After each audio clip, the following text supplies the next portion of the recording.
Hi guys, உங்கள் வீர். So டிசப்பாயின்மெண்ட்டுங்க. ஸோ மேட்ச் முடிய போது எல்லாருக்குமே ஒரு விஷயம் தெரியும், ஐபிஎல்.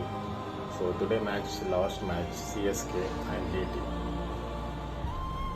என்ன விஷயம் அப்படின்னா, எப்பவுமே ஜெயிச்சுட்டே இருக்க முடியாது. ஒரு விஷயம் எல்லாருக்குமே லைஃபே அப்படிதான், கேமும் அப்படிதான். சரிங்களா? சுச்சுவேஷன் எப்படி வேணாலும் மாறும். ஸோ அதுதான் நடந்துட்டு இருக்கு this year. Bad CSK. So okay, next year கண்டிப்பாக கம்பேக் கொடுப்போம். ஸோ அந்த நம்பிக்கை இருக்குது டெஃபினட்டாக. இன்னொரு விஷயம் அப்படின்னு பார்த்தீங்கன்னா, ஸோ பேட் சுச்சுவேஷன். ஸோ சிஎஸ்கேல எம்எஸ்டி நெக்ஸ்ட் இயர் ஆடுவாரா அப்படின்ற விஷயம் தோனி சுத்தமாக தெரியல. ஸோ கண்டிப்பாக கம்பேக் அப்படின்ற விஷயம் ப்ரெஸ் மீட்டில் சொல்லியிருக்காரு. ஸோ கண்டிப்பாக விளையாடுவார். ஸோ எல்லாருமே சப்போர்ட் பண்ணுங்கள். சரிங்களா? Already CSK is 5 champion. So ஒன்றுமே ப்ராப்ளம் இல்லை. நெக்ஸ்ட் இயர் கம்பல்சரி கம்பேக் கொடுப்பாங்க. ஸோ நம்பிக்கை இருக்குது சிஎஸ்கே பற்றி. ஸோ அதனால் சப்போர்ட் பண்ணுங்கள். MST seriously miss.